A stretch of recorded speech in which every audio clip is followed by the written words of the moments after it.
Setyanapati Harya sengkuni mengker saking Pasewakan Agung. Kadhawuhan manjing bale pustaka. Mundhut delancang sak pirantosipun Sang Prabu Duryudana arsa nyerat sarta tapak asma mulunging penggalih. Sepaliying Astina Miwangendra Prasna badhe kaparingaken kaliyan para Pandhawa. Eling-eling sengkuni Sang Maha Julik. Pinter karya karti sampeka. Patih Sengkuni boten manjing wonten bale pustaka laju lampahe manjing keputren. Sigra-sigra matur kelawan ingkang mbakyu ibune Sang Duryudana Dewi Gendari. Pradul kalamunta negari Ngendra Prasna jajanipun miwah sepaliying negari. Ngastina badhe pun wangsulaken kaliyan para Pandhawa duka mawantu-wantu Dewi Gendari.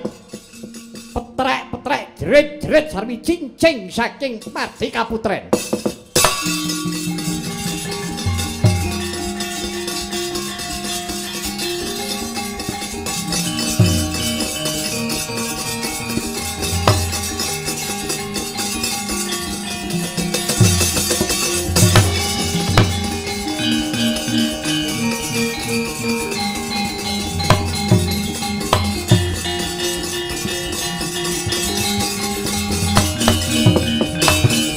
Kaya yasini pijojo pangawi-ngawingo netra kocak ngondarandir.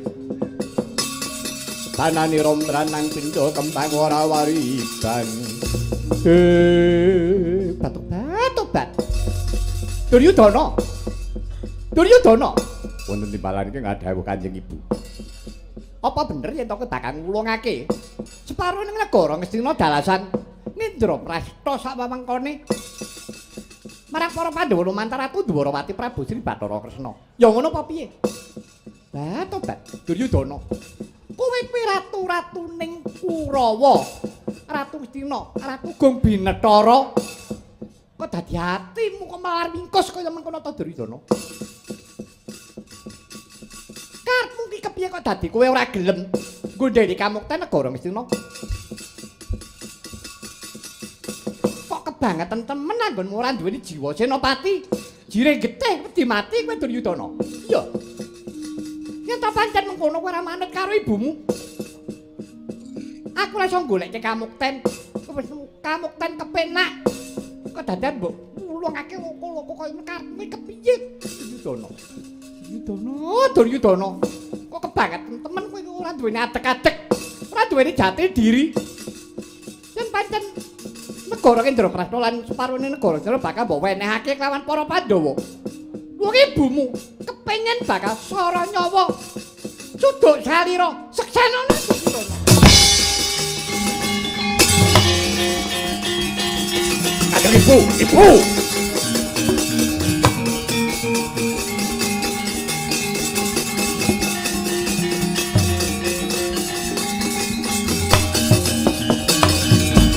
Kanjeng Ibu sesembahan kula Kanjeng Ibu. Nyuwun pangapunten Kanjeng Ibu. Kala wau dereng kula manah kanthi wening, dereng kula petang kanthi jangkep. Ibu kula aturi enget paduka Kanjeng Ibu sampun ngantos uduk salira. Kanjeng Ibu kula aturi enget ingkang putra Kanjeng Ibu. Duryudana. Yen to pancen kuwi bener-bener anakku. Rungkep ana bumi Ngastina. Nganti tetesing gedhemu kang pungkasan aku lali lho. Yen to Ngendra Prasna jajane dalasang dina mbok balekake kawan para Pandhawa, kowe becik aku mati. Mboten Ibu, mboten Kanjeng Ibu. Ayo dikukui. Prayitna ngati-ati. Aku saka mburi yen to nganti wis gampang kena pangrimuk. Aja takon dosa kowe Duryudana. Inggih Kanjeng Ibu kula istirahaken.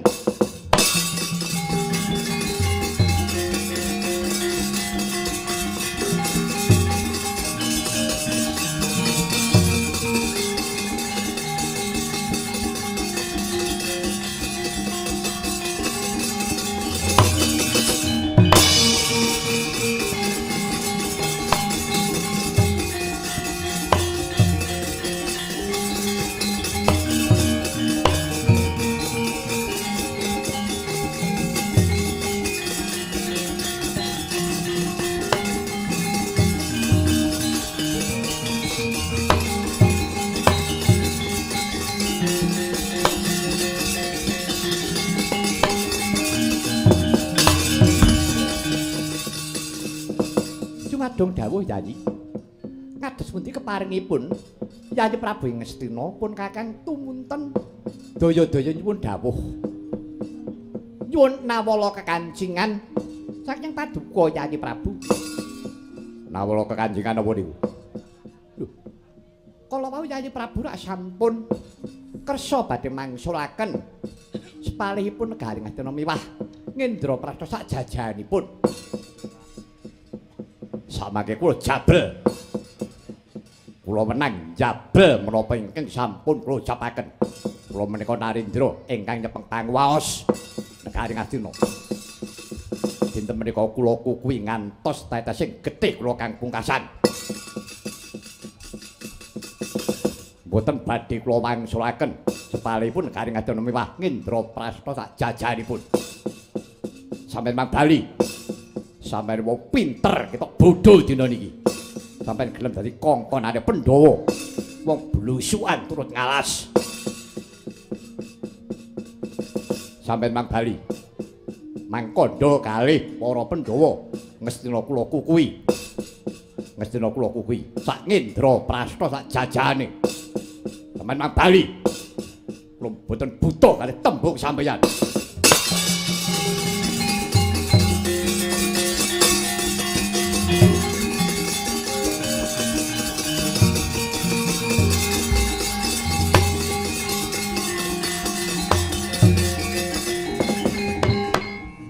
Durna, wonten dawuh mremban. Saya suwe kok saya panas hawane. Aduh mremban. Wah. Tak pikir-pikir setinggal Ngastina iki saiki kok akeh rine. Akeh belinge. Akeh glugute kurang-kurang bejane malah ngateli raga. Mongso bodho Durna. Aku tak semingkir dhisik.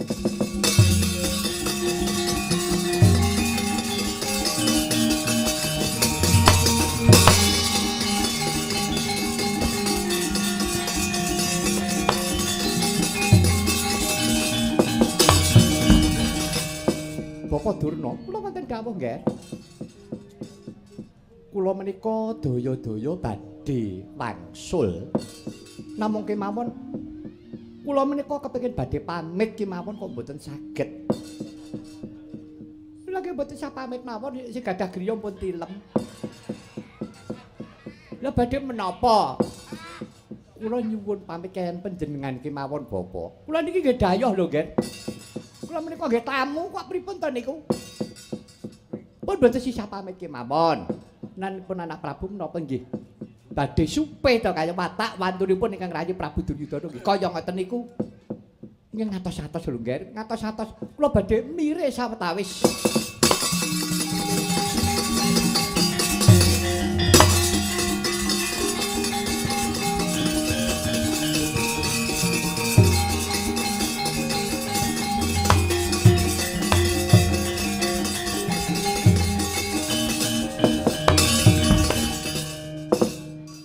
Ger, anak Prabu, kula wonten dawuh paman. Pun sakmangke mboten sisah ngrembak Duryudana mawon. Sak menika rembagan alun-alun mawon, rembukan tuwa nggih. Keparingipun Kanjeng Paman ngaten. Kula mboten ngrembak bab perkawis kamukten. Jalaran tiwas kula menika tumpun ngrembak ngantek melu bentoyong mboten dipun dharatur kula. Namung ngaten nggih. Dening paduka menika Rak Narendra titising Bathara Wisnu. Lho. Paman Prabu kok tebih sanget. Anggen panjenengan ngendika mboten wonten sambetipun kaliyan pepanggihan dinten menika. Nggih wasipun upami kula pitadosna panjenengan titising Bathara Wisnu lagi mboten lepat. Wong sampun kondang kok nggih sampun kondang. Upami yo ngaten badhe menapa? Nggih. Kinten-kinten Bratayuda niki dados napa mboten to nggih? Kula mboten ngertos, Paman. Kula mboten ngertos. Ah, aja ngono to. Pikir bukan wong tuwa. Sing gadah yo nggih pun tilem. Pun samangke rembagan sak skecane mawon. Bratayuda menika kinten-kinten dados menapa mboten? Kula mboten ngertos, Paman. Ah, nggih pun nggih, nek mboten ngerti dikapake meneh wong ya ora ngerti kok. Kula nggih gumun. Saiki Kresna tek bodho ya. Ya kala mangsanipun sok bodho, sok ngertos, naminipun tiyang nggih nggih. Nggih kula ngertos. Boten nggih. Kula kepengin badhe ngertos. Janjanipun Bratayuda niku kok diarani perang suci niku napa to nggih? Lah menawi bab perkawis menika Paman, perang suci nun sewu Bratayuda menika sanes perang ampyak awur-awur. Nanging perang mawi petang kapribaden. Perang ngangge atek-atek kapribaden inggih ngunduh woing pakarti. Ngunduh woing pakarti inggih. Paminipun tanemanipun sae nggih badhe ngunduh sae. Tanemanipun awon nggih badhe ngunduh awon dados Bratayuda menika papanipun tiyang ingkang luwari punagi. Oh, ngaten. Nggih. Luwari punagi. Upaminipun sakmangke kados to. Rikalanipun nika nggih, kula tasih kengetan lampahan Pandhawa Dadu nika. Nggih, Pandhawa Dadu kados pundi? Rikala semanten Pandhawa dipun anggep kasoran kalah. Inggih, isen-isen karaton dipun pendheti kaliyan Kurawa. Drupadi dipun anggep eden-eden negari Indraprastha. Inggih. Lajeng rikala semanten Duryudana perintah Dursasana. Dursasana Drupadi pasrah karo kowe kuwi klebu kukupane Prabu Duryudana. Pasrahke karo kowe. Wah, pun Dursasana lincak-lincak, wah lenjuken nganti sempal-sempal pundhake. Lho glilang-gleleng pusananipun inggih menika Drupadi ngantos dipun damel wirang, dipun jambak rambutipun ngantos dipun lukari kesemekanipun. Nyatanipun awit keparinging Gusti kesemekan boten udar. Dipun udari dipun kados menapa kemawon boten saged ucul ngantos nglumbruk. Dangu-dangu Dursasana jengkel piyambak kesah. Namung Drupadi rikala semanten sampun udar ukelipun, udar gelunge. Drupadi ngantos rikala semanten medhar sabda, nggadahi punagi. Aku ora pati siram jamas, aku nek ora adus getihe Dursasana. Ngaten menika kalebet nggadahi punagi menapa mboten? Lho nggih, leres menika punagi. Menika punagi nggih, menika punagi. Lah lajeng kinten-kinten ibaratipun tiyang nanem ngunduhipun bijang menapa? Nggih menawi Bratayuda. Lah kecilik to. Nah. Nek ngono Bratayuda kudu dadi dong.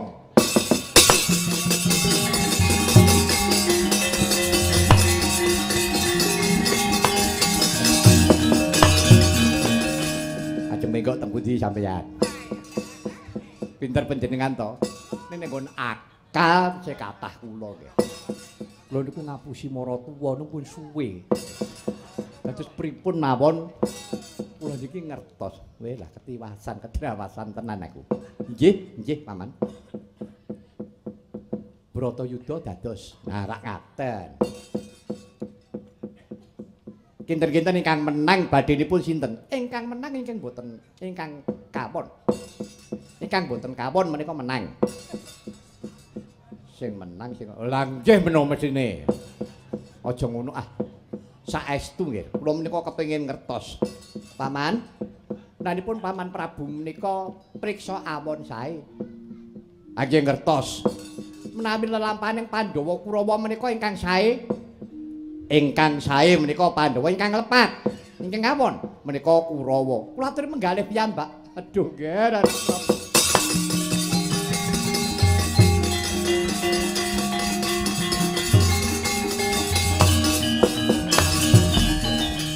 Oh, anak Prabu, anak Prabu. Sareng jengandika ngendika ingkang kados mekaten. Keronta-ronta raos sing manah kula. Lajeng mupus raos sing manah kula sampun telas mengajeng-ajeng kula. Nggih. Pun kula niki pun sepuh.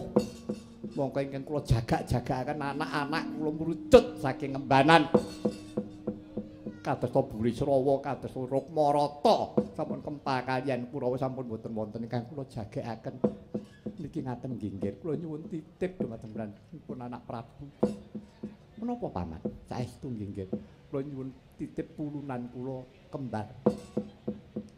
Nang kula kalih Sedewa niku sampun ngantos kedenangan kali Angkara Murka, ampun ngantek kedenangan kali Kurawa kula titip akan saestu nggih. Nika saestu. Jalaran menapa? Nika bocah lolo nggih wis ora duwe pak, ora duwe mbok. Ampun diupeni kali adi kula Kunti. Bocah nika wis dadi bocah kapiran. Mila lare kalih menika ingkang kula gadang-gadang. Sampun ngantos pun gepok singgol kaliyan para Angkara Murka. Persajan mawon nggih. Lare kembar menika ingkang kula sengkaken ngaluhun winjing minangka sesulih gesang kula. Oh, ngaten paman. Inggih, nggih. Saestu nggih, saestu menika atur kula. Menika medal saking manah kula ingkang suci. Kula saben-saben kemutan kaliyan anak kula kembar pun kadhipun jejuwing raos sing manah kula.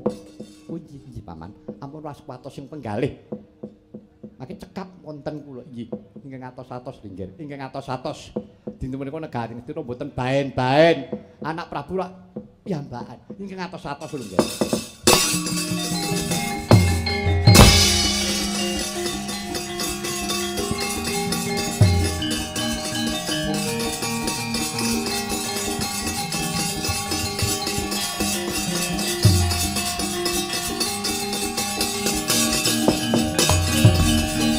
Jegrek kaya tugu Sinukarta Narendra Dwarawati Maha Prabu Sri Bathara Kresna. Riwus nyamriksani glagat kawontenaning negari Ngastina. Ingkang tetela Pasewakan Agung wus sumung datan